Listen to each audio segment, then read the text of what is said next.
What's up guys, Cork here. Another day and another guide. This time is the Shattered Throne guide. You may have heard of the activity before, but if you haven't, it's a dungeon that was introduced in Forsaken. It is the first dungeon to be exact. Before I go any further, I need to thank my clan Stellar Force. And also remind you, please like and subscribe. You did like and subscribe, right? Like, I'm not going to start this guide until you like and subscribe. Well, of course you liked and subscribed. Anyways, let's get into it. To start this, you're going to want to go to the Shattered Throne, which is on the Dreaming City, just right next to the Last Wish raid. Now, the loadout I was going with was a Solar Titan, mostly Bonk Titan, with Wither Horde, a sword, Eager Edge specifically, so I can move around quickly, and a Scout Rifle for those long-range enemies that just can't get close enough to bonk. Now, I'm doing this activity solo. You can do one person, two people, three people. Three people will make it easier. If you have three people, you won't really need the long range as much. I mean, it's good to have one person with long range, but you'll be able to divide the responsibilities. And if you had to, like, one person could go off and kill the ads. There are ways up to the cliffs that some of these longer range enemies are at. Now, for the first encounter, you're going to be going from location to location, finding the symbol that's there, and moving on to the next area. Now, the first symbol that I have is going to be either Circlefish, but like Circle 2 fish, or also known as 69 fish, or you could go with Pisces if you want to be a little bit more PG, not so much PG-13. For Ad Clear, the Bonk Titan is amazing. The sunspots are just destroying everything. Besides that, Eager Edge, only there for the speeding around, and then, like I said, Scout is for the longer range.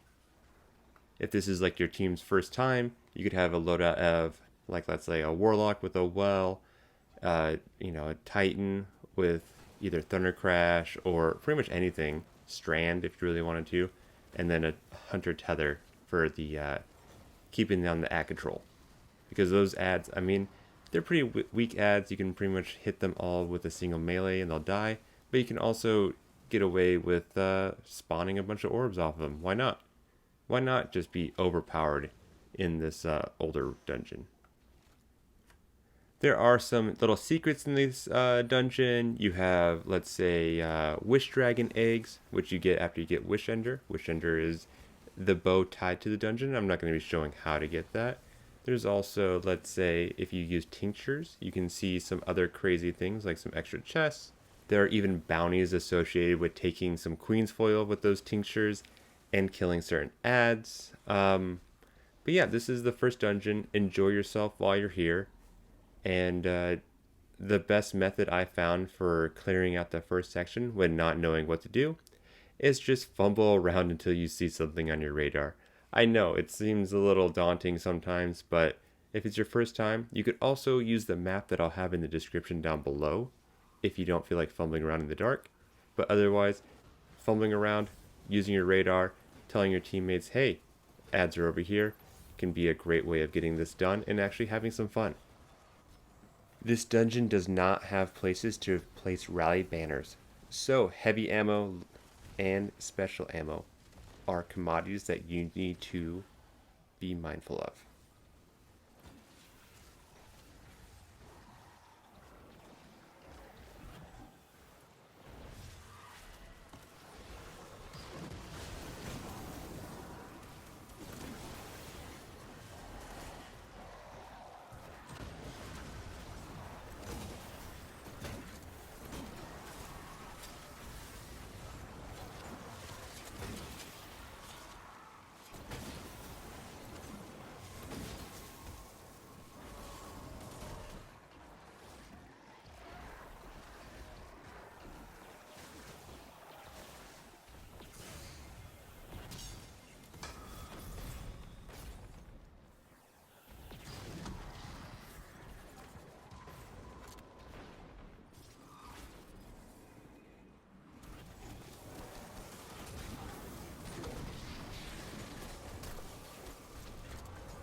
Once you do beat the first encounter, there's going to be a hole in the middle. You just have to drop down in the hole. It's going to bring you to the very first part of the jumping puzzle. Now, how I take it is not the normal way. Most people jump down, kill the ads on the lower platform, jump down, cross the path normally. I'm going to take an eager edge sword, jump in one direction, launch myself, then wait for my eager edge to regenerate or recover, and go at a 90-degree angle around the corner and eager edge myself once again at a 90-degree angle to the right to get myself on a ledge that I should not be on. It's a little bit risky for sure. Maybe you don't want to do it on your first run, but like after you have a couple runs under your belt, you can just go crazy and do whatever loadouts you want. Right now, like I said, I'm just doing eager edge just to speed around through this. This is a solo eager edge run, so don't take my gear choices as the best choices. Now for the snipers, I would suggest having something for long range like a scout or a sniper or even Jotun. Jotun could work actually. But there's going to be a lot of snipers and ogres that you need to shoot from a long range, unless you're going to do the crazy, fly from the seat of your pants method I'm doing. When going through the long hallway with the knights and the snipers and the phalanx, just make sure to be careful of the entryway. They can spam the fire and the snipers, so you could kind of get put down to low health without realizing it really quickly. And then once you're in the hallway itself, watch out for the phalanx. They can just launch you off into nothingness.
Now for the ogre room, you're going to be able to take you could take as many paths as you want, but there's like two main paths. You could either follow the wall and hop from the catwalks to the little podium things on the side, or you could follow the catwalks and kill the ogres out slowly and go around. The killing the ogres way will be slower, but it's technically safer than taking the left way and just flying from the seat of your pants. Once again, is a more dangerous way, but I think it's kind of more fun. Now, before you finish this jumping puzzle, or while you're doing the jumping puzzle, I want you to start thinking about what your damage loadout's going to be. After the jumping puzzle, there will be an actual boss fight, and then another jumping puzzle after that, and then another boss fight after that. So be mindful of between your jumping puzzles when you're picking up heavy, or if you find heavy, if it might be the appropriate time to swap out of your loadout.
Once you're in the very first thrallway, you want to have something that can self-heal or healing yourself.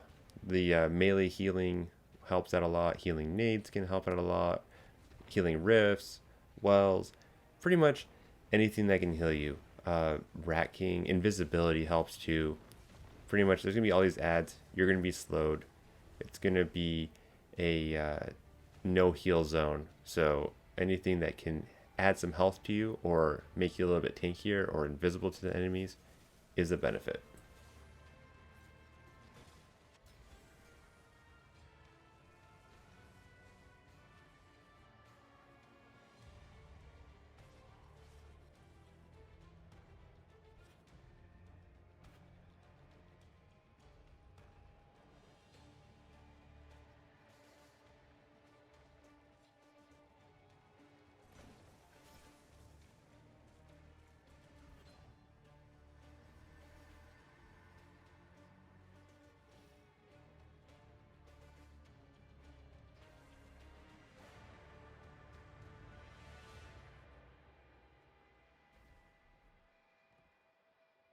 Once you're on the boot wall or you're facing off the phalanx before you enter the room, you're going to want to start thinking about swapping your loadout. Once you do kill all those phalanxes, you will want to swap your loadout at that point, because after this, there's no jumping puzzle. It's going to be a boss encounter.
All right, so you're at the first boss encounter.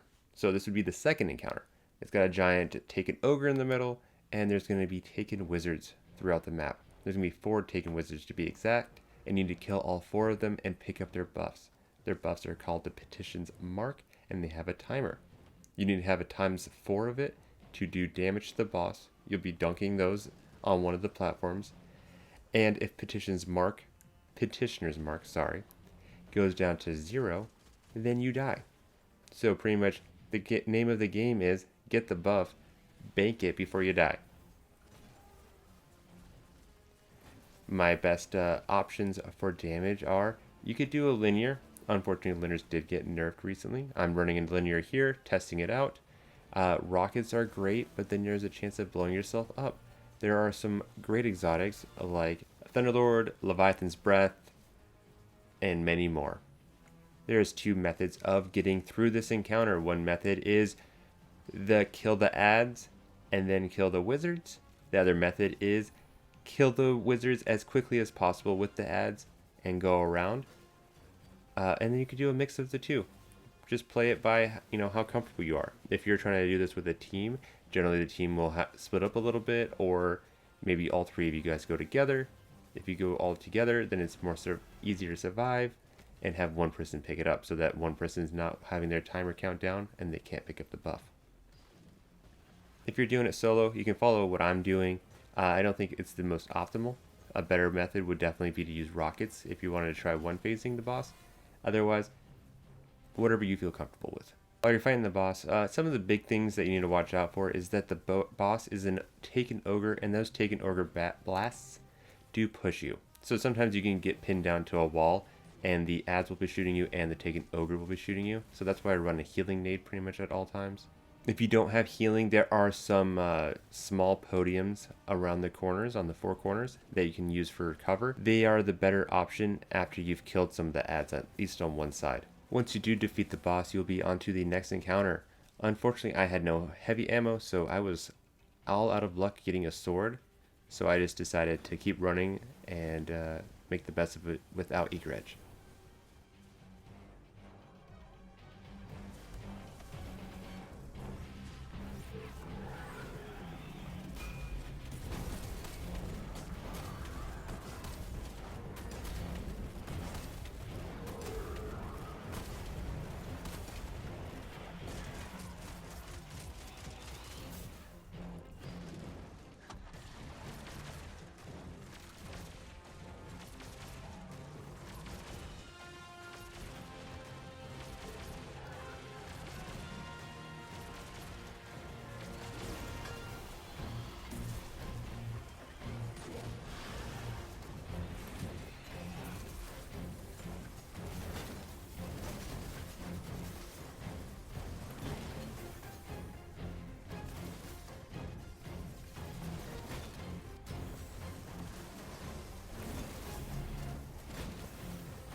My name is Sure Ido.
Once you reach the room with all the thrall, there are two paths that you could choose to take. You could take the skip that I'm going to use, or you could turn right and you could take the long way, which has the chances of getting booped by phalanx, booped by wall, boopers, and shot by snipers.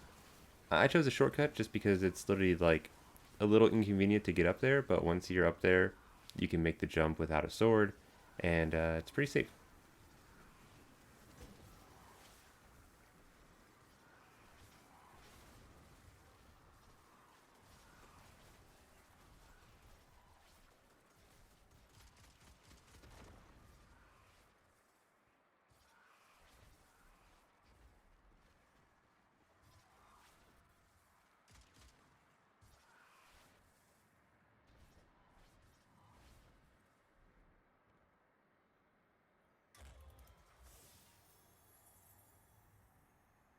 Now, after the thrallway and whichever path you've taken, if you get to the elevator, that is going to be pretty much right before you hit the boss room.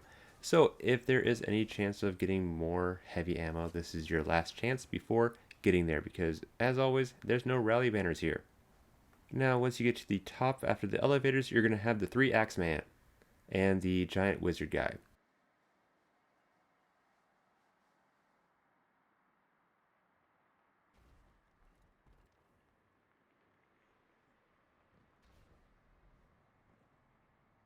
Now, the 3 Axemen are the first ones that need to die so you can get the buffs once again.